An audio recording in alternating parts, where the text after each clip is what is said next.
Hello students, ਅਸੀਂ ਇਸ video tutorial ਦੇ ਰਾਹੀਂ ਸਿੱਖਾਂਗੇ ਕਿ ਸਟਰਕਚਰ ਕੀ ਹੁੰਦੇ ਨੇ ਸੀ ਪ੍ਰੋਗਰਾਮਿੰਗ ਲੈਂਗੁਏਜ ਦੇ ਵਿੱਚ। ਇਸ ਟਿਊਟੋਰੀਅਲ ਦੇ ਵਿੱਚ ਅਸੀਂ ਟੌਪਿਕ ਜੋ ਕਵਰ ਕਰਨੇ ਨੇ, ਸਭ ਤੋਂ ਪਹਿਲਾਂ ਅਸੀਂ ਦੇਖਾਂਗੇ ਕਿ ਸਟਰਕਚਰ ਦੀ ਡੈਫੀਨੇਸ਼ਨ ਕੀ ਆ, ਕਿ ਕਿਸ ਤਰ੍ਹਾਂ ਅਸੀਂ ਸਟਰਕਚਰ ਨੂੰ ਡਿਕਲੇਅਰ ਕਰਦੇ ਹਾਂ, ਤੇ ਸਟਰਕਚਰ ਵੇਰੀਏਬਲ ਕਿਸ ਵੇ ਦੇ ਨਾਲ ਡਿਕਲੇਅਰ ਕਰਾਂਗੇ, ਸਟਰਕਚਰ ਨੂੰ ਇਨੀਸ਼ੀਅਲਾਈਜੇਸ਼ਨ ਕਿਸ ਵੇ ਦੇ ਨਾਲ ਕਰਨੀ ਹੈ, ਤੇ ਲਾਸਟ ਦੇ ਵਿੱਚ ਅਸੀਂ ਦੇਖਾਂਗੇ ਕਿ ਕਿਸ ਤਰ੍ਹਾਂ ਅਸੀਂ ਸਟਰਕਚਰ ਮੈਂਬਰਸ ਨੂੰ ਐਕਸੈਸ ਕਰਦੇ ਹਾਂ ਤੇ ਇੱਕ ਪ੍ਰੋਗਰਾਮ ਦੀ ਹੈਲਪ ਦੇ ਨਾਲ ਅਸੀਂ ਇਸ ਨੂੰ ਅੱਗੇ ਦੇਖਾਂਗੇ। ਹਾਂਜੀ, what is structure? ਸਟਰਕਚਰ ਇੱਕ ਯੂਜ਼ਰ ਡਿਫਾਈਨਡ ਡੇਟਾ ਟਾਈਪ ਹੈ ਜਿਸ ਦੇ ਵਿੱਚ ਅਸੀਂ ਡਿਫਰੈਂਟ ਡੇਟਾ ਟਾਈਪਸ ਦੇ ਵੇਰੀਏਬਲਸ ਨੂੰ ਆ ਜਿਹੜਾ ਉਹ ਸਟੋਰ ਆ ਜਿਹੜਾ ਉਹ ਕਰ ਸਕਦੇ ਹਾਂ। ਠੀਕ ਹੈ, ਡਿਫਰੈਂਟ ਡੇਟਾ ਟਾਈਪਸ ਦੇ ਵੇਰੀਏਬਲਸ ਨੂੰ ਅਸੀਂ ਗਰੁੱਪ ਕਰ ਸਕਦੇ ਹਾਂ, ਕੰਬਾਈਨ ਕਰ ਸਕਦੇ ਹਾਂ। ਠੀਕ ਹੈ, ਤੇ ਅਸੀਂ ਇੱਕ ਸਟਰਕਚਰ ਦੇ ਵਿੱਚ ਉਸ ਨੂੰ ਸਟੋਰ ਆ ਜਿਹੜਾ ਉਹ ਕਰ ਸਕਦੇ ਹਾਂ। ਤੇ ਇਹਦੇ ਵਿੱਚ ਸਟਰਕਚਰ ਤੇ ਇੱਕ ਐਰੇ ਦੇ ਵਿੱਚ ਮੇਜਰ ਡਿਫਰੈਂਸ ਕੀ ਆ ਕਿ ਐਰੇ ਦੇ ਵਿੱਚ ਅਸੀਂ ਜਿਹੜੀ ਉਹ ਸਿਮਿਲਰ ਡੇਟਾ ਟਾਈਪਸ ਦੇ ਹੀ ਐਲੀਮੈਂਟ ਆ ਜਿਹੜੇ ਉਹ ਸਟੋਰ ਕਰ ਸਕਦੇ ਆ, ਬਟ ਜਿਹੜਾ ਸਟਰਕਚਰ ਆ ਉਸ ਦੇ ਵਿੱਚ ਅਸੀਂ ਅਲੱਗ-ਅਲੱਗ ਡੇਟਾ ਟਾਈਪਸ ਦੇ ਜਿਹੜੇ ਵੇਰੀਏਬਲਸ ਆ ਉਹਨਾਂ ਨੂੰ ਸਟੋਰ ਕਰ ਸਕਦੇ ਆ। ਅੱਗੇ ਜਾ ਕੇ ਅਸੀਂ ਦੇਖਾਂਗੇ ਕਿ ਕਿਸ ਵੇ ਦੇ ਨਾਲ ਅਸੀਂ ਸਟਰਕਚਰ ਆ ਜਿਹੜਾ ਉਹ ਡਿਕਲੇਅਰ ਕਰਨਾ, ਤਾਂ ਸਟਰਕਚਰ ਕਿ ਕਿਸ ਤਰ੍ਹਾਂ ਅਸੀਂ ਸਟਰਕਚਰ ਨੂੰ ਡਿਕਲੇਅਰ ਕਰਦੇ ਹਾਂ। ਠੀਕ ਹੈ, ਸਟਰਕਚਰ ਨੂੰ ਜਦੋਂ ਡਿਕਲੇਅਰ ਕਰਨਾ ਉਹਦਾ ਇੱਕ ਜਰਨਲ ਸਿੰਟੈਕਸ ਤੁਹਾਨੂੰ ਪਤਾ ਹੋਣਾ ਚਾਹੀਦਾ। ਤਾਂ ਸਟਰਕਚਰ ਦੇ ਲਈ ਅਸੀਂ ਸਭ ਤੋਂ ਪਹਿਲਾਂ ਸਟਰਕਟ ਕੀਵਰਡ ਆ ਜਿਹੜਾ ਉਹ ਯੂਜ਼ ਕਰਾਂਗੇ। ਠੀਕ ਹੈ, ਸਟਰਕਟ ਕੀਵਰਡ ਦੇ ਨਾਲ ਸਟਰਕਚਰ ਨੂੰ ਅਸੀਂ ਡਿਕਲੇਅਰ ਕਰਦੇ ਹਾਂ। ਦੈਨ ਉਸ ਤੋਂ ਬਾਅਦ ਇੱਕ ਸਟਰਕਚਰ ਦਾ ਨੇਮ, ਠੀਕ ਹੈ, ਦੈਨ ਕਰਲੀ ਬ੍ਰੈਕਟ ਫੋਲੋ ਦ ਕਰਲੀ ਬ੍ਰੈਕਟ। ਉਸ ਤੋਂ ਬਾਅਦ ਤੁਸੀਂ ਵੇਰੀਏਬਲ ਆ ਜਿਹੜੇ ਇਸ ਦੇ ਵਿੱਚ ਡਿਕਲੇਅਰ ਕਰੋਗੇ। You can declare the variables of different data type. ਅੱਗੇ ਜਾ ਕੇ ਤੁਹਾਨੂੰ ਮੈਂ ਇੱਕ ਐਗਜ਼ਾਮਪਲ ਦੇ ਨਾਲ ਦੱਸੂਗਾ ਕਿ ਕਿਸ ਤਰ੍ਹਾਂ ਆਪਾਂ ਅਲੱਗ-ਅਲੱਗ ਡੇਟਾ ਟਾਈਪਸ ਦੇ ਵੇਰੀਏਬਲ ਇੱਕੋ ਹੀ ਸਟਰਕਚਰ ਦੇ ਵਿੱਚ ਹੈ ਜਿਹੜਾ ਉਹ ਡਿਕਲੇਅਰ ਕਰ ਸਕਦੇ ਹਾਂ। ਠੀਕ ਹੈ, ਤੇ ਲਾਸਟ ਦੇ ਵਿੱਚ ਤੁਸੀਂ ਸਟਰਕਚਰ ਨੂੰ ਐਂਡ ਕਰ ਦੇਣਾ। ਠੀਕ ਹੈ, ਤੇ ਐਂਡ ਇਸ ਦੇ ਵਿੱਚ ਲਾਸਟ ਦੇ ਵਿੱਚ ਸੈਮੀਕੋਲਨ ਆ ਜਿਹੜੇ ਉਹ ਤੁਸੀਂ ਲਗਾਉਣੇ ਨੇ। ਠੀਕ ਹੈ, ਸਟਰਕਚਰ ਦੇ ਇਹ ਇੱਕ ਜਰਨਲ ਸਿੰਟੈਕਸ ਆ ਸਟਰਕਚਰ ਨੂੰ ਡਿਕਲੇਅਰ ਕਰਨ ਦਾ। ਐਂਡ ਦੋ ਚੀਜ਼ਾਂ ਦਾ ਇੱਥੇ ਧਿਆਨ ਰੱਖਣਾ, ਜਿਹੜਾ ਕੀਵਰਡ ਆ ਉਹ ਸਮਾਲ ਲੈਟਰ ਦੇ ਵਿੱਚ ਹੋਣਾ ਚਾਹੀਦਾ, ਤੇ ਜਦੋਂ ਸਟਰਕਚਰ ਆ ਜਿਹੜਾ ਐਂਡ ਕਰਨਾ ਉਸ ਦੇ ਵਿੱਚ ਅਸੀਂ ਸੈਮੀਕੋਲਨ ਆ ਜਿਹੜੇ ਉਹ ਜ਼ਰੂਰ ਲਗਾਉਣੇ ਨੇ। ਹਾਂਜੀ, ਅਸੀਂ ਇਸ ਐਗਜ਼ਾਮਪਲ ਦੇ ਨਾਲ ਦੇਖਦੇ ਹਾਂ ਕਿ ਕਿਸ ਤਰ੍ਹਾਂ ਅਸੀਂ ਇੱਕ ਸਟਰਕਚਰ ਆ ਜਿਹੜਾ ਉਹ ਡਿਕਲੇਅਰ ਕਰ ਸਕਦੇ ਹਾਂ। ਜਿਸ ਤਰ੍ਹਾਂ ਇਸ ਐਗਜ਼ਾਮਪਲ ਦੇ ਵਿੱਚ ਮੈਂ ਇੱਕ ਸਟਰਕਚਰ ਆ ਜਿਹੜਾ ਉਹ ਡਿਕਲੇਅਰ ਕੀਤਾ EMPLOYEE ਨੇਮ ਦਾ। ਠੀਕ ਹੈ, ਉਸ ਨੂੰ ਡਿਕਲੇਅਰ ਕਰਨ ਦੇ ਲਈ ਸਭ ਤੋਂ ਪਹਿਲਾਂ ਅਸੀਂ ਕੀ ਕਰਦੇ ਹਾਂ, ਇੱਕ ਕੀਵਰਡ ਆ ਜਿਹੜਾ ਸਟਰਕਟ ਕੀਵਰਡ ਆ ਜਿਹੜਾ ਉਹ ਯੂਜ਼ ਕਰਾਂਗੇ। ਉਸ ਤੋਂ ਬਾਅਦ ਮੈਂ ਜਿਹੜਾ EMPLOYEE ਆ ਜਿਹੜਾ ਉਹ ਸਟਰਕਚਰ ਦਾ ਜਿਹੜਾ ਉਹ ਨੇਮ ਰੱਖਿਆ। ਜਦੋਂ ਵੀ ਕੋਈ ਸਟਰਕਚਰ ਆ ਜਿਹੜਾ ਉਸ ਨੂੰ ਕ੍ਰੀਏਟ ਕਰਦੇ ਆ, ਠੀਕ ਹੈ, ਤਾਂ ਆਪਾਂ ਇੱਥੇ ਓਪਨ ਕਰਲੀ ਬ੍ਰੈਕਟ ਆ ਜਿਹੜੀ ਉਹ ਸਭ ਤੋਂ ਪਹਿਲਾਂ ਲਗਾਵਾਂਗੇ।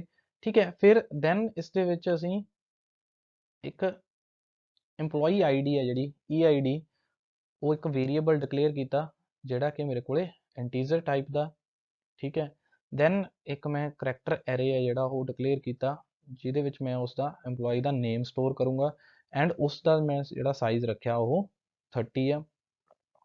ਸਿਮਿਲਰਲੀ ਇਸੇ ਤਰ੍ਹਾਂ ਹੀ ਇੱਕ ਮੈਂ ਹੋਰ ਕਰੈਕਟਰ ਐਰੇ ਹੈ ਜਿਹਦਾ ਨਾਮ ਹੈ ਰੱਖਿਆ ਮੈਂ ਜੈਂਡਰ, ਤੇ ਉਹਦਾ ਜਿਹੜਾ ਸਾਈਜ਼ ਹੈਗਾ 10। ਇੱਕ ਲਾਸਟ ਦੇ ਵਿੱਚ ਆਪਾਂ ਇਹਦੇ ਵਿੱਚ ਸੈਲਰੀ ਵੇਰੀਏਬਲ ਆ, ਠੀਕ ਹੈ, ਜਿਸ ਦੇ ਵਿੱਚ ਅਸੀਂ ਸੈਲਰੀ ਸਟੋਰ ਕਰਾਵਾਂਗੇ, ਤੇ ਇਹਦੀ ਜਿਹੜੀ ਮੈਂ ਡੇਟਾ ਟਾਈਪ ਰੱਖੀ ਆ ਉਹ ਫਲੋਟ ਡੇਟਾ ਟਾਈਪ ਆ। ਤੇ ਜਦੋਂ ਅਸੀਂ ਐਂਡ ਕਰਨਾ ਸਟਰਕਚਰ ਨੂੰ, ਤਾਂ ਲਾਸਟ ਦੇ ਵਿੱਚ ਜਿਹੜੀ ਆਪਾਂ ਕਲੋਜ਼ਡ ਕਰਲੀ ਬ੍ਰੈਕਟ ਲਗਾ ਕੇ ਨਾਲ ਲਾਸਟ ਦੇ ਵਿੱਚ ਸੈਮੀਕੋਲਨ ਆ ਜਿਹੜੇ ਉਹ ਜ਼ਰੂਰ ਲਗਾਉਣੇ ਨੇ। ਸੈਮੀਕੋਲਨ ਜ਼ਰੂਰ ਲਗਾਉਣੇ ਨੇ ਜਦੋਂ ਵੀ ਤੁਸੀਂ ਸਟਰਕਚਰ ਆ ਜਿਹੜਾ ਉਹ ਡਿਕਲੇਅਰ ਕਰਨਾ।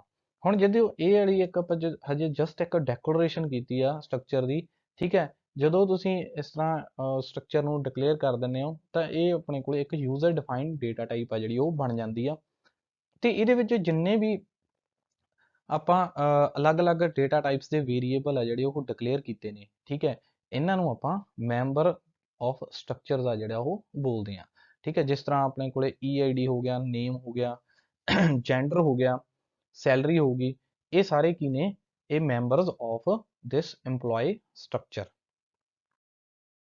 ਜਦੋਂ ਅਸੀਂ ਸਟਰਕਚਰ ਆ ਜਿਹੜਾ ਉਹ ਪਹਿਲਾਂ ਤਾਂ ਆਪਾਂ ਡਿਕਲੇਅਰ ਕਰ ਦਿੱਤਾ, ਬਟ ਉਸ ਤੋਂ ਬਾਅਦ ਅਸੀਂ ਇਸ ਦਾ ਜਿਹੜਾ ਇੱਕ ਸਟਰਕਚਰ ਆ ਜਿਹੜਾ ਉਸਦਾ ਇੱਕ ਵੇਰੀਏਬਲ ਕਿਸ ਵੇ ਦੇ ਨਾਲ ਡਿਕਲੇਅਰ ਕਰਦੇ ਆ।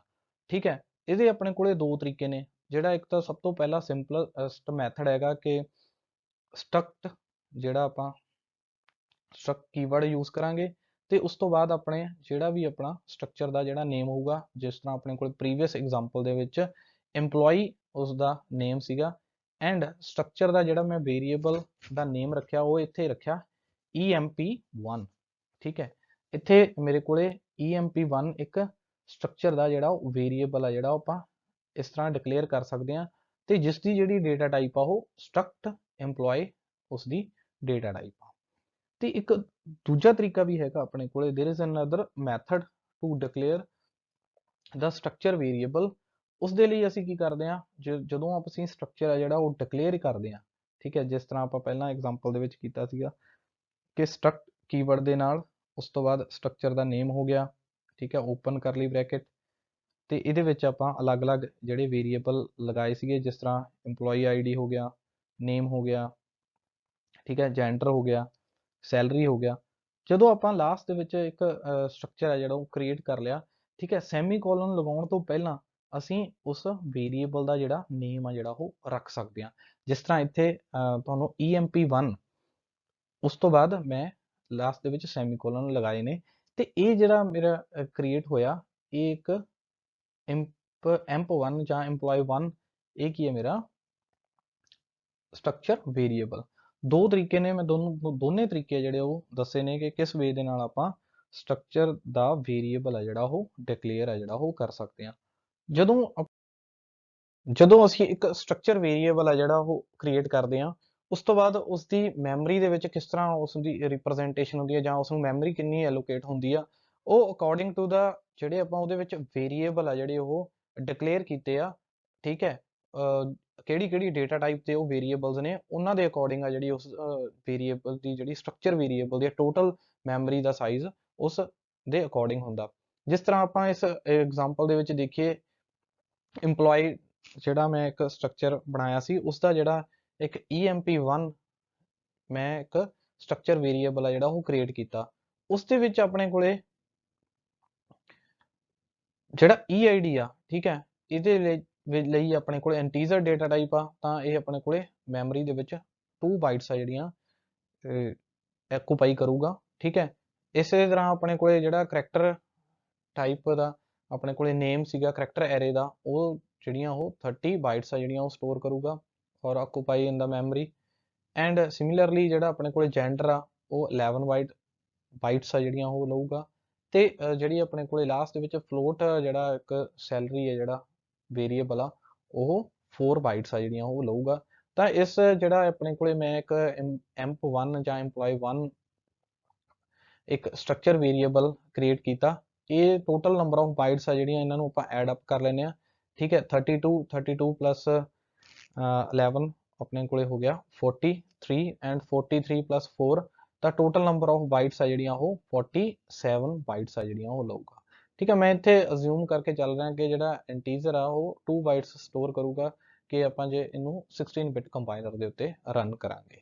ਠੀਕ ਹੈ, ਤਾਂ ਇਸ ਸਟਰਕਚਰ ਜਿਹੜਾ ਵੇਰੀਏਬਲ EMP1 ਆ, ਇਹ ਆਪਣੇ ਕੋਲੇ 47 ਬਾਈਟਸ ਆ ਜਿਹੜੀਆਂ ਉਹ ਮੈਮਰੀ ਦੇ ਵਿੱਚ ਇਹ ਆਕੂਪਾਈ ਕਰੂਗਾ। ਜਦੋਂ ਅਸੀਂ ਸਭ ਤੋਂ ਪਹਿਲਾਂ ਇੱਕ ਸਟਰਕਚਰ ਹੈ ਜਿਹੜਾ ਉਹ ਸਟਰਕਚਰ ਵੇਰੀਏਬਲ ਹੈ ਜਿਹੜਾ ਉਹ ਡਿਕਲੇਅਰ ਕਰ ਲਿਆ, ਉਸ ਤੋਂ ਬਾਅਦ ਅਸੀਂ ਕੀ ਕਰਨਾ, ਉਸ ਦੇ ਵਿੱਚ ਜਿਹੜੀਆਂ ਵੈਲਿਊਜ਼ ਆ ਜਿਹੜੀਆਂ ਉਸ ਦੇ ਵਿੱਚ ਜਿੰਨੇ ਵੀ ਉਸਦੇ ਮੈਂਬਰ ਨੇ ਸਟਰਕਚਰ ਦੇ, ਠੀਕ ਹੈ, ਉਹ ਸਟਰਕਚਰ ਮੈਂਬਰਸ ਦੇ ਵਿੱਚ ਅਸੀਂ ਵੈਲਿਊਜ਼ ਆ ਜਿਹੜੀਆਂ ਉਹ ਅਸਾਈਨ ਕਰਨੀਆਂ ਨੇ। ਤਾਂ ਵੈਲਿਊ ਅਸਾਈਨ ਕਰਨ ਦੇ ਲਈ, ਜਾਂ ਇਸ ਨੂੰ ਅਸੀਂ ਸਟਰਕਚਰ ਇਨੀਸ਼ੀਅਲਾਈਜੇਸ਼ਨ ਵੀ ਕਹਿ ਦਿੰਦੇ ਆ, ਤਾਂ ਇਹਦੇ ਲਈ ਸਾਡੇ ਕੋਲੇ ਦੋ ਤਰੀਕੇ ਨੇ। ਠੀਕ ਹੈ, ਪਹਿਲਾ ਤਰੀਕਾ ਤਾਂ ਇਹੀ ਹੈ, ਜਦੋਂ ਵੀ ਤੁਸੀਂ ਸਟਰਕਚਰ ਵੇਰੀਏਬਲ ਆ ਜਿਹੜਾ ਉਹ ਕ੍ਰੀਏਟ ਕਰਦੇ ਹੋ, ਠੀਕ ਹੈ, ਤਾਂ ਉਸ ਦੇ ਨਾਲ ਹੀ ਤੁਸੀਂ ਇੱਥੇ ਵੈਲਿਊਜ਼ ਆ ਜਿਹੜੀਆਂ ਉਹ ਇਕੁਅਲ ਟੂ ਦਾ ਅਸਾਈਨਮੈਂਟ ਆਪਰੇਟਰ ਦਾ ਯੂਜ਼ ਕਰਕੇ ਤੁਸੀਂ ਕਰਲੀ ਬ੍ਰੈਕਟ ਔਨ ਕਰਕੇ ਜਿੰਨੀਆਂ ਵੀ ਇੱਥੇ ਵੈਲਿਊ ਪਾਸ ਕਰੋਗੇ, ਠੀਕ ਹੈ, ਉਹ ਵੈਲਿਊ ਆ ਜਿਹੜੀਆਂ ਉਹ ਅਸਾਈਨ ਹੋ ਜਾਣਗੀਆਂ ਤੁਹਾਡੇ ਜਿਹੜੇ ਵੀ ਤੁਸੀਂ ਉਸਦੇ ਮੈਂਬਰਸ ਆ ਜਿਹੜੇ ਸਟਰਕਚਰ ਦੇ, ਉਹਨਾਂ ਨੂੰ ਡਾਇਰੈਕਟਲੀ ਵੈਲਿਊ ਜਿਹੜੀਆਂ ਉਹ ਅਸਾਈਨ ਹੋ ਜਾਣਗੀਆਂ। ਹਾਂ, ਇੱਥੇ ਇੱਕ ਚੀਜ਼ ਦਾ ਜਿਹੜਾ ਉਹ ਜ਼ਰੂਰ ਧਿਆਨ ਰੱਖਣਾ ਕਿ ਜਿਹੜੀਆਂ ਤੁਸੀਂ ਇੱਥੇ ਵੈਲਿਊਜ਼ ਐਸੋਸੀਏਟ ਕਰ ਰਹੇ ਹੋ, ਠੀਕ ਹੈ, ਉਹ ਸੇਮ ਡੇਟਾ ਟਾਈਪ ਦੀ ਹੀ ਹੋਣੀ ਚਾਹੀਦੀ ਹੈ। ਜਿਵੇਂ ਵੇਰੀਏਬਲ 1 ਦੀ ਆ, ਠੀਕ ਹੈ, ਤਾਂ ਉਸ ਦੀ ਜਿਹੜੀ ਕਨਸਟੈਂਟ 1 ਆ ਉਹ ਵੇਰੀਏਬਲ 1 ਦੇ ਨਾਲ ਉਸਦੀ ਡੇਟਾ ਟਾਈਪ ਆ ਜਿਹੜੀ ਉਹ ਮੈਚ ਕਰਨੀ ਚਾਹੀਦੀ ਆ। ਅਦਰਵਾਈਜ਼ ਆ ਜਿਹੜੀ ਇੱਥੇ ਪ੍ਰੋਬਲਮ ਆ ਜਿਹੜੀ ਉਹ ਹੋ ਸਕਦੀ ਆ, ਠੀਕ ਹੈ।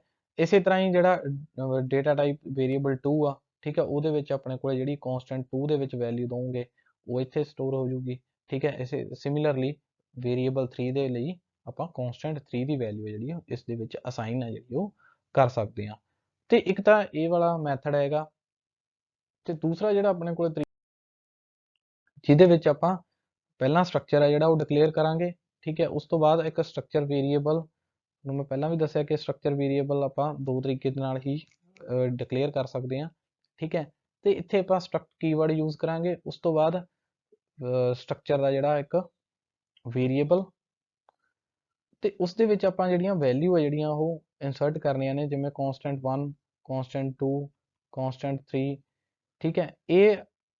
ਇਹਨਾਂ ਦੇ ਵਿੱਚ ਵੀ ਤੁਹਾਡੀ ਸਿੰਕ ਹੋਣਾ ਜ਼ਰੂਰੀ ਹੈ ਕਿ ਜਿਹੜੀ ਕਨਸਟੈਂਟ 1 ਜਿਹੜੀ ਤੁਸੀਂ ਵੈਲਿਊ ਹੈ ਜਿਹੜੀ ਇੱਥੇ ਇਨਸਰਟ ਕਰ ਰਹੇ ਹੋ, ਉਹ ਵੈਲਿਊ ਆ ਜਿਹੜੀ ਉਹ ਮੈਚ ਕਰਨੀ ਚਾਹੀਦੀ ਆ ਪਹਿਲੇ ਵੇਰੀਏਬਲ ਦੀ ਡੇਟਾ ਟਾਈਪ ਦੇ ਨਾਲ।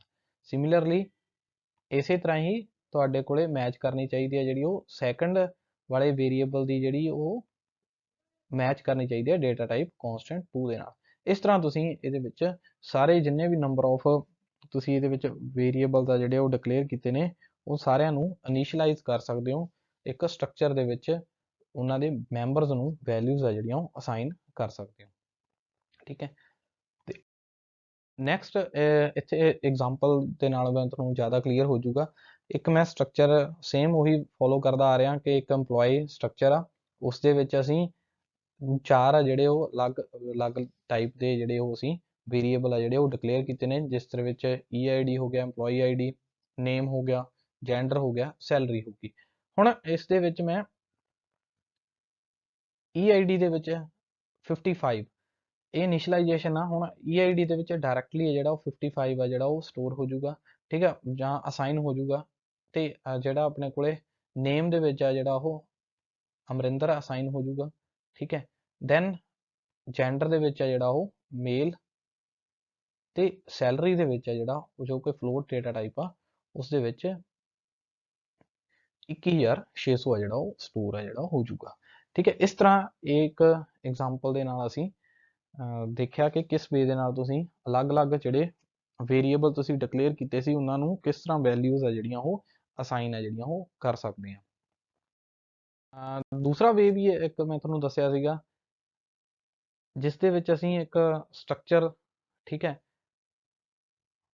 ਵੇਰੀਏਬਲ ਆ ਜਿਹੜਾ ਉਹ ਡਿਕਲੇਅਰ ਕੀਤਾ। ਜਿਵੇਂ ਇੱਥੇ ਐਗਜ਼ਾਮਪਲ ਦੇ ਵਿੱਚ ਇੱਕ EMP2 ਵੇਰੀਏਬਲ ਆਪਾਂ ਡਿਕਲੇਅਰ ਕੀਤਾ। ਹੁਣ ਇਸ ਦੇ ਵਿੱਚ ਜਿਹੜਾ 36 ਆ ਜਿਹੜਾ ਉਹ EMPLOYEE ID ਨੂੰ ਸਟੋਰ ਹੋ ਜਾਊਗਾ, ਠੀਕ ਹੈ, EID ਨੂੰ ਦੇ ਵਿੱਚ ਅਸਾਈਨ ਹੋ ਜਾਊਗਾ, ਤੇ ਨੇਮ ਦੇ ਵਿੱਚ ਇੱਥੇ ਗੁਰਦੀਪ, ਤੇ ਜੈਂਡਰ ਦੇ ਵਿੱਚ ਆ ਮੇਲ, ਤੇ ਲਾਸਟ ਦੇ ਵਿੱਚ ਜਿਹੜਾ ਆਪਣੇ ਕੋਲੇ ਜਿਹੜੀ ਡੇਟਾ ਟਾਈਪ ਆਪਣੇ ਕੋਲੇ ਫਲੋਟ ਆ ਉਹ ਵੈਲਿਊ ਆ ਜਿਹੜੀ ਉਹ ਸੈਲਰੀ ਦੇ ਵਿੱਚ ਆ ਜਿਹੜੀ ਉਹ ਸਟੋਰ ਹੋ ਜੂਗੀ। ਹੁਣ ਇੱਥੇ ਤੁਸੀਂ ਇੱਕ ਚੀਜ਼ ਦਾ ਧਿਆਨ ਰੱਖਣਾ ਕਿ ਤੁਸੀਂ ਇੱਥੇ ਮਿਸਮੈਚ ਨਹੀਂ ਕਰ ਸਕਦੇ। ਜਿਵੇਂ ਮੇਰੇ ਕੋਲ ਇੱਥੇ ਡੇਟਾ ਟਾਈਪ ਇੰਟੀਜਰ ਆ EID ਦੇ ਵਿੱਚ, ਤੁਸੀਂ ਇੱਥੇ ਸਟ੍ਰਿੰਗ ਪਾਸ ਕਰੋਗੇ ਤਾਂ ਇਹਦੇ ਵਿੱਚ ਜਿਹੜੀ ਉਹ ਪ੍ਰੋਬਲਮ ਆ ਜਿਹੜੀ ਉਹ ਆ ਜੂਗੀ, ਫਿਰ ਉਹ ਪ੍ਰੋਪਰ ਇਨੀਸ਼ੀਅਲਾਈਜੇਸ਼ਨ ਆ ਜਿਹੜੀ ਉਹ ਨਹੀਂ ਹੋ ਪਾਊਗੀ ਸਟਰਕਚਰ ਦੀ, ਠੀਕ ਹੈ। ਇਹ ਚੀਜ਼ਾਂ ਦਾ ਜਿਹੜਾ ਤੁਸੀਂ ਇਸ ਦੇ ਵਿੱਚ ਧਿਆਨ ਆ ਜਿਹੜਾ ਉਹ ਰੱਖਣਾ। ਕਿਸ ਤਰ੍ਹਾਂ ਤੁਸੀਂ ਇੱਕ ਵੇਰੀਏਬਲ ਦੇ ਵਿੱਚ ਮੈਮਰੀ ਦੇ ਵਿੱਚ ਕਿਸ ਤਰ੍ਹਾਂ ਇਹਦੇ ਵਿੱਚ ਸਟੋਰੇਜ ਹੋਊਗੀ।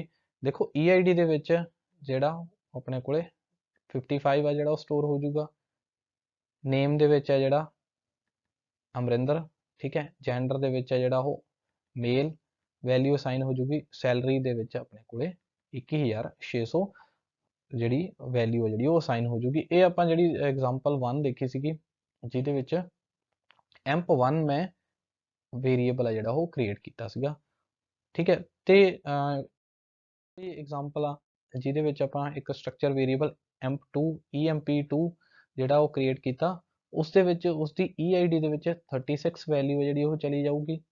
ਨੇਮ ਦੇ ਵਿੱਚ ਹੈ ਜਿਹੜਾ ਉਹ ਗੁਰਦੀਪ ਸਟੋਰ ਹੋ ਜਾਏਗਾ, ਤੇ ਜੈਂਡਰ ਦੇ ਵਿੱਚ ਹੈ ਜਿਹੜਾ ਉਹ ਮੇਲ, ਤੇ ਸੈਲਰੀ ਦੇ ਵਿੱਚ ਜਿਹੜੀ ਆਪਾਂ ਵੈਲਿਊ ਇਨਸਰਟ ਕਰਵਾਈ ਆ 43,200 ਹੈ ਜਿਹੜੀ ਉਹਦੇ ਵਿੱਚ ਵੈਲਿਊ ਹੈ ਜਿਹੜੀ ਉਹ ਸਟੋਰ ਹੋ ਜੂਗੀ। ਹਾਂਜੀ, ਹੁਣ ਅਸੀਂ ਨੈਕਸਟ ਦੇਖਾਂਗੇ ਕਿ ਕਿਸ ਵੇ ਦੇ ਨਾਲ ਅਸੀਂ ਸਟਰਕਚਰ ਦੇ ਮੈਂਬਰਸ ਨੂੰ ਜਿਹੜਾ ਉਹ ਯੂਜ਼ਿੰਗ ਡਾਟ ਆਪਰੇਟਰ ਆ ਜਿਹੜਾ ਉਹ ਐਕਸੈਸ ਆ ਜਿਹੜਾ ਉਹ ਕਰ ਸਕਦੇ ਹਾਂ। ਸਾਡੇ ਕੋਲੇ ਜਿਹੜਾ ਡਾਟ ਆਪਰੇਟਰ ਆ ਇਸ ਨੂੰ ਅਸੀਂ ਸਟਰਕਚਰ ਮੈਂਬਰ ਆਪਰੇਟਰ ਵੀ ਆ ਜਿਹੜਾ ਉਹ ਬੋਲ ਦਿੰਦੇ ਆ, ਠੀਕ ਹੈ। ਤੇ ਸਟਰਕਚਰ ਨੂੰ ਐਕਸੈਸ ਕਰਨ ਦੇ ਲਈ ਸਟਰਕਚਰ ਮੈਂਬਰਸ ਨੂੰ ਐਕਸੈਸ ਕਰਨ ਦੇ ਲਈ ਤੁਸੀਂ ਉਸ structure the variable then by using dot operator then ਉਸ ਦਾ ਜਿਹੜਾ ਵੀ ਮੈਂਬਰ ਦਾ ਨੇਮ ਆ ਉਸ ਨੂੰ ਤੁਸੀਂ ਈਜ਼ੀਲੀ ਐਕਸੈਸ ਆ ਜਿਹੜਾ ਉਹ ਕਰ ਸਕਦੇ ਹੋ। ਇੱਕ ਐਗਜ਼ਾਮਪਲ ਦੇ ਨਾਲ ਇਸ ਨੂੰ ਦੇਖ ਲੈਂਦੇ ਆ। ਮੈਂ ਸੇਮ ਐਗਜ਼ਾਮਪਲ ਹੀ ਫੋਲੋ ਕਰੂੰਗਾ ਕਿ ਆਪਣੇ ਕੋਲੇ ਜਿਹੜਾ ਸਟਰਕਚਰ ਮੈਂ ਕ੍ਰੀਏਟ ਕੀਤਾ ਸੀਗਾ ਜਿਹਦੇ ਵਿੱਚ EMPLOYEE ID EID ਸੀ, ਮੇਰੇ ਕੋਲੇ ਨੇਮ ਸੀਗਾ, ਠੀਕ ਹੈ, ਜੈਂਡਰ ਸੀਗਾ, ਦੈਨ ਉਸਦੀ ਜਿਹੜੀ ਆਪਣੇ ਕੋਲੇ ਸੈਲਰੀ ਹੈ ਜਿਹੜੀ ਉਹ ਇਹਦੇ ਵਿੱਚ ਆਪਾਂ ਮੈਂਬਰਸ ਵੇਰੀਏਬਲ ਨੂੰ ਵੈਲਿਊ ਹੈ ਜਿਹੜੀ ਉਹ ਅਸਾਈਨ ਕਰਾਵਾਂਗੇ by using dot operator. For example ਮੇਰਾ ਜਿਹੜਾ EMP1 ਆ ਜਿਹੜਾ ਉਹ ਵੇਰੀਏਬਲ ਆ ਜਿਹੜਾ ਉਹ ਸਟਰਕਚਰ ਦਾ ਵੇਰੀਏਬਲ ਆ, ਠੀਕ ਹੈ। ਤਾਂ ਉਸ structure variable EMP1 dot EID ਬਾਈ ਅਸਾਈਨਮੈਂਟ ਆਪਰੇਟਰ ਮੈਂ ਇਸ ਦੇ ਵਿੱਚ 55 ਵੈਲਿਊ ਹੈ ਜਿਹੜੀ ਉਹ ਅਸਾਈਨ ਕਰਵਾ ਦਿੱਤੀ ਆ। ਸਿਮਿਲਰਲੀ ਅਸੀਂ ਨੇਮ ਦੇ ਵਿੱਚ ਵੀ ਹੈ ਜਿਹੜੀ ਉਹ ਵੈਲਿਊ ਹੈ ਜਿਹੜੀ ਉਹ ਅਮਰਿੰਦਰ ਹੈ ਜਿਹੜੀ ਉਹ ਅਸਾਈਨ ਕਰਾ ਦਿੱਤੀ, ਠੀਕ ਹੈ। ਦੈਨ ਉਸ ਦੇ ਜੈਂਡਰ ਦੇ ਵਿੱਚ ਵੀ ਹੈ ਜਿਹੜੀ ਵੈਲਿਊ ਆ ਜਿਹੜੀ ਉਹ ਮੇਲ ਇਨਸਰਟ ਕਰਵਾਤੀ ਆ, ਤੇ ਲਾਸਟ ਦੇ ਵਿੱਚ ਜਿਹੜੀ ਉਹਦੇ ਵਿੱਚ ਸੈਲਰੀ ਸੀਗੀ, ਸੈਲਰੀ ਵੇਰੀਏਬਲ ਆ, ਠੀਕ ਹੈ, ਮੈਂਬਰ ਵੇਰੀਏਬਲ ਆ, ਉਸ ਦੇ ਵਿੱਚ ਆਪਾਂ ਵੈਲਿਊ ਆ ਜਿਹੜੀ ਉਹ 21,600 ਆ ਜਿਹੜੀ ਉਹ ਉਸ ਦੇ ਵਿੱਚ ਸਟੋਰ ਹੈ ਜਿਹੜੀ ਉਹ ਕਰਵਾ ਦਿੱਤੀ ਆ। ਐਂਡ ਅੱਗੇ ਤੁਸੀਂ ਜਿਹੜਾ ਵੇਰੀਏਬਲਸ ਨੂੰ ਆ ਜਿਹੜੀ ਉਹ ਵੈਲਿਊ ਹੈ ਜਿਹੜੀ ਉਹ ਕੰਸੋਲ ਦੇ ਥਰੂ ਵੀ ਹੈ ਜਿਹੜੀ ਉਹ ਉਹਨੂੰ ਅਸਾਈਨ ਹੈ ਜਿਹੜੀ ਉਹ ਕਰਵਾ ਸਕਦੇ ਹੋ। ਤਾਂ ਉਸ ਦੇ ਲਈ ਤੁਸੀਂ scanf ਫੰਕਸ਼ਨ ਆ ਜਿਹੜਾ ਉਹ ਯੂਜ਼ ਕਰ ਸਕਦੇ ਹੋ, ਠੀਕ ਹੈ। scanf ਫੋਰ ਐਗਜ਼ਾਮਪਲ ਮੈਂ ਤੁਹਾਨੂੰ ਇੱਕ ਐਗਜ਼ਾਮਪਲ ਇੱਕ ਵੇਰੀਏਬਲ ਇੱਥੇ ਸਟੋਰ ਕਰਵਾ ਕੇ ਦੱਸ ਦਿੰਦਾ। ਜਿਸ ਤਰ੍ਹਾਂ ਆਪਣੇ ਕੋਲੇ scanf ਦੇ ਨਾਲ ਯੂਜ਼ ਕਰਕੇ ਆਪਾਂ EID ਦੇ ਵਿੱਚ ਵੈਲਿਊ ਹੈ ਜਿਹੜੀ ਉਹ ਸਟੋਰ ਕਿਸ ਵੇ ਦੇ ਨਾਲ ਕਰਨੀ ਆ। ਤਾਂ ਇਹ ਵੈਲਿਊ ਹੈ ਜਿਹੜੀ ਮੇਰੇ ਕੋਲੇ ਇਹਦੀ ਡੇਟਾ ਟਾਈਪ ਆ, ਸੌਰੀ EID ਦੀ ਜਿਹੜੀ ਉਹ ਆਪਣੇ ਕੋਲੇ ਇੰਟੀਜਰ ਟਾਈਪ ਆ, ਤਾਂ ਇਸ ਲਈ ਮੈਂ ਇੱਥੇ ਐਕਸੈਸ ਸਪੈਸੀਫਾਇਰ ਆ ਜਿਹੜਾ ਉਹ %d ਯੂਜ਼ ਕਰੂੰਗਾ। Then by using address of operator ਤੁਸੀਂ ਉਸ ਵੇਰੀਏਬਲ ਦਾ ਜਿਹੜਾ ਸਟਰਕਚਰ ਵੇਰੀਏਬਲ ਆ EMP1 dot operator then EID, ਤਾਂ ਹੁਣ ਜਿਹੜੀ ਵੈਲਿਊ ਹੈ ਜਿਹੜੀ ਉਹ EID ਦੇ ਵਿੱਚ ਜਿਹੜੀ ਉਹ ਸਟੋਰ ਹੋ ਜੂਗੀ ਜੋ ਤੁਸੀਂ ਆਪਣੇ ਕੀਬੋਰਡ ਦੇ ਉੱਤੋਂ ਵੈਲਿਊ ਹੈ ਜਿਹੜੀ ਉਹ ਪ੍ਰੈਸ ਕਰੋਗੇ। ਤੇ ਸਿਮਿਲਰਲੀ ਆਪਾਂ ਜਿਹੜੇ ਡੇਟਾ ਮੈਂਬਰਸ ਦੀ ਹੈ ਜਿਹੜੀ ਸਟਰਕਚਰ ਡੇਟਾ ਮੈਂਬਰਸ ਨੂੰ ਆਪਾਂ ਕੰਸੋਲ ਦੇ ਉੱਤੇ ਆਊਟਪੁੱਟ ਵੀ ਕਰ ਸਕਦੇ ਹਾਂ ਬਾਈ ਯੂਜ਼ਿੰਗ printf ਫੰਕਸ਼ਨ। ਤਾਂ ਇੱਥੇ ਮੈਂ ਪ੍ਰਿੰਟ ਕਰਵਾ ਰਿਹਾ ID of EMPLOYEE is %d, ਠੀਕ ਹੈ। EMP ਜਿਹੜਾ ਮੇਰੇ ਕੋਲੇ ਸਟਰਕਚਰ ਵੇਰੀਏਬਲ ਦਾ ਜਿਹੜਾ ਸਟਰਕਚਰ ਦਾ ਵੇਰੀਏਬਲ ਆ, ਠੀਕ ਹੈ, EMP1 ਐਂਡ ਡਾਟ EID, ਠੀਕ ਹੈ। ਇੱਥੇ ਮਿਸ ਹੋ ਗਿਆ ਆਪਣੇ ਕੋਲੇ, ਜਿੱਥੇ ਤੁਸੀਂ EID ਲਿਖ ਲੈਣਾ, ਠੀਕ ਹੈ। ਤਾਂ ਆਪਣੇ ਕੋਲੇ ਇੱਥੇ EID ਹੈ ਜਿਹੜਾ ਉਹ ਉਸ ਦੇ ਨਾਲ ਤੁਸੀਂ ਆਪਣੇ ਕੋਲੇ ਡਿਸਪਲੇ ਹੈ ਜਿਹੜੀ ਉਹ ਕਰਵਾ ਸਕਦੇ ਹੋ ਔਨ ਦਾ ਆਊਟਪੁੱਟ ਕੰਸੋਲ। ਹੁਣ ਅਸੀਂ ਇੱਕ ਪ੍ਰੋਗਰਾਮਿੰਗ ਐਗਜ਼ਾਮਪਲ ਦੇਖਦੇ ਹਾਂ। ਇਸ ਦੇ ਵਿੱਚ ਇੱਕ ਸਿੰਪਲ ਕੋਡ ਜਿਹੜਾ ਲਿਖਿਆ ਹੋਇਆ ਜਿਹਦੇ ਵਿੱਚ ਮੈਂ ਇੱਕ ਸਟਰਕਚਰ ਆ ਜਿਹੜਾ ਉਹ EMPLOYEE, ਠੀਕ ਹੈ, ਉਸ ਨੂੰ ਡਿਕਲੇਅਰ ਕੀਤਾ ਸਟਰਕਟ ਕੀਵਰਡ ਦੇ ਨਾਲ, ਤੇ ਇਸ ਦੇ ਵਿੱਚ ਮੈਂ EID, ਨੇਮ, ਜੈਂਡਰ ਤੇ ਸੈਲਰੀ ਇਹ ਚਾਰ ਵੇਰੀਏਬਲ ਜੋ ਕਿ ਆਪਣੇ ਕੋਲੇ ਅਲੱਗ-ਅਲੱਗ ਡੇਟਾ ਟਾਈਪਸ ਦੇ ਆਪਣੇ ਕੋਲੇ ਵੇਰੀਏਬਲਸ ਨੇ, ਠੀਕ ਹੈ। ਤਾਂ ਇਸ ਤੋਂ ਬਾਅਦ ਮੈਂ ਇੱਕ ਸਟਰਕਚਰ ਦਾ ਜਿਹੜਾ ਉਹ ਵੇਰੀਏਬਲ ਆ ਜਿਹੜਾ ਉਹ ਕ੍ਰੀਏਟ ਕੀਤਾ EMP1। ਹੁਣ ਇਸ ਦੇ ਵਿੱਚ ਮੈਂ ਜਿਹੜੀਆਂ ਵੈਲਿਊ ਹੈ ਜਿਹੜੀਆਂ ਉਹ ਸਟੋਰ ਕਰਵਾਈਆਂ ਉਹ ਯੂਜ਼ਿੰਗ ਡਾਟ ਆਪਰੇਟਰ ਅਸੀਂ ਕੰਸੋਲ ਤੋਂ ਇਨਪੁਟ ਲਵਾਂਗੇ। ਸਭ ਤੋਂ ਪਹਿਲਾਂ ਅਸੀਂ printf ਫੰਕਸ਼ਨ ਯੂਜ਼ ਕੀਤਾ ਜਿਹਦੇ ਵਿੱਚ ਮੈਂ ਮੈਸੇਜ ਸਕਰੀਨ ਦੇ ਉੱਤੇ ਪ੍ਰਿੰਟ ਕਰਵਾਇਆ ਕਿ enter the ID of EMPLOYEE, ਠੀਕ ਹੈ। ਤੇ ਅਸੀਂ ਬਾਈ ਯੂਜ਼ਿੰਗ ਡਾਟ ਆਪਰੇਟਰ, ਠੀਕ ਹੈ, with the help of structure variable ਅਸੀਂ ਉਸ ਦੇ ਵਿੱਚ ਵੈਲਿਊ ਜਿਹੜੀ ਉਹ ਅਸਾਈਨ ਕਰਾ ਦਾਂਗੇ by using address of operator.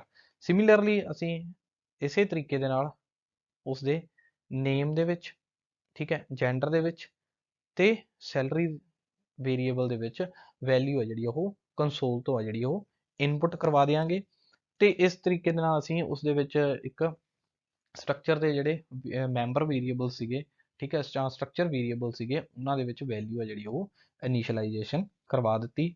ਤੇ ਉਸ ਤੋਂ ਬਾਅਦ ਮੈਂ EMPLOYEE ਜਿਹੜੀਆਂ ਵੀ ਡਿਟੇਲਸ ਉਸ ਦੇ ਵਿੱਚ ਸਟੋਰ ਕਰਵਾਈਆਂ, ਜੋ ਵੀ ਉਹਦੇ ਵਿੱਚ ਵੈਲਿਊਜ਼ ਜਿਹੜੀਆਂ ਇਨਸਰਟ ਕਰਵਾਈਆਂ, ਉਹਨਾਂ ਨੂੰ ਮੈਂ ਆਪਣੀ ਆਊਟਪੁੱਟ ਸਕਰੀਨ ਦੇ ਉੱਤੇ ਡਿਸਪਲੇ ਕਰਨਾ।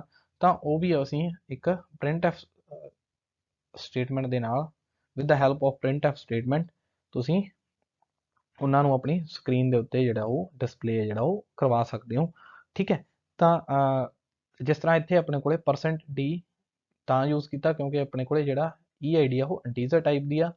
%s ਯੂਜ਼ ਕੀਤਾ ਕਿਉਂਕਿ ਮੈਂ ਇੱਥੇ ਜਿਹੜਾ ਸਟ੍ਰਿੰਗ ਟਾਈਪ ਦਾ ਨੇਮ ਆ, ਐਂਡ %s ਯੂਜ਼ ਕੀਤਾ ਕਿਉਂਕਿ ਸਟ੍ਰਿੰਗ ਟਾਈਪ ਦਾ ਹੀ ਆਪਣੇ ਕੋਲੇ ਜੈਂਡਰ ਵੇਰੀਏਬਲ ਆ। ਤੇ ਇਸੇ ਤਰ੍ਹਾਂ ਆਪਣੇ ਕੋਲੇ %f ਫਲੋਟਿੰਗ ਟਾਈਪ ਦੇ ਲਈ ਹੈ ਕਿਉਂਕਿ ਜਿਹੜੀ ਮੈਂ ਸੈਲਰੀ ਦਾ ਜਿਹੜੀ ਡੇਟਾ ਟਾਈਪ ਆ ਉਹ ਫਲੋਟ ਡੇਟਾ ਟਾਈਪ ਆ। ਜਦੋਂ ਤੁਸੀਂ ਇਸ ਨੂੰ ਕੰਪਾਈਲਰ ਦੇ ਵਿੱਚ ਰਨ ਕਰੋਗੇ, ਠੀਕ ਹੈ, ਤੇ ਕੋਈ ਵੀ ਟਰਬੋ C++ ਯੂਜ਼ ਕਰ ਲਓ ਜਾਂ ਕੋਈ visual studio plus C++ use ਕਰ ਲਓ, ਕੋਈ ਵੀ ਤੁਸੀਂ ਕੰਪਾਈਲਰ ਯੂਜ਼ ਕਰੋ, ਉਸ ਤੋਂ ਬਾਅਦ ਵਿੱਚ ਤੁਹਾਡੀ ਆਊਟਪੁੱਟ ਆਊਗੀ ਸਕਰੀਨ ਦੇ ਉੱਤੇ, ਉਹ ਇਸ ਵੇ ਦੇ ਨਾਲ ਆਊਗੀ। ਕਿਉਂਕਿ ਮੈਂ ਇਹਦੇ ਵਿੱਚ ਜਿਹੜੀ ਵੈਲਿਊ ਇਨਸਰਟ ਕੀਤੀ ਉਹ 55, ਠੀਕ ਹੈ, ਦੈਨ ਮੈਂ ਇਹਦੇ ਵਿੱਚ ਵੈਲਿਊ ਇਨਸਰਟ ਕੀਤੀ ਆ ਅਮਰਿੰਦਰ, ਠੀਕ ਹੈ, EMPLOYEE ਨੇਮ ਦੇ ਵਿੱਚ, ਜੈਂਡਰ ਦੇ ਵਿੱਚ ਮੇਲ, ਤੇ ਉਸ ਦੀ ਜਿਹੜੀ ਸੈਲਰੀ ਹੈ ਜਿਹੜੀ ਉਹ 21,600।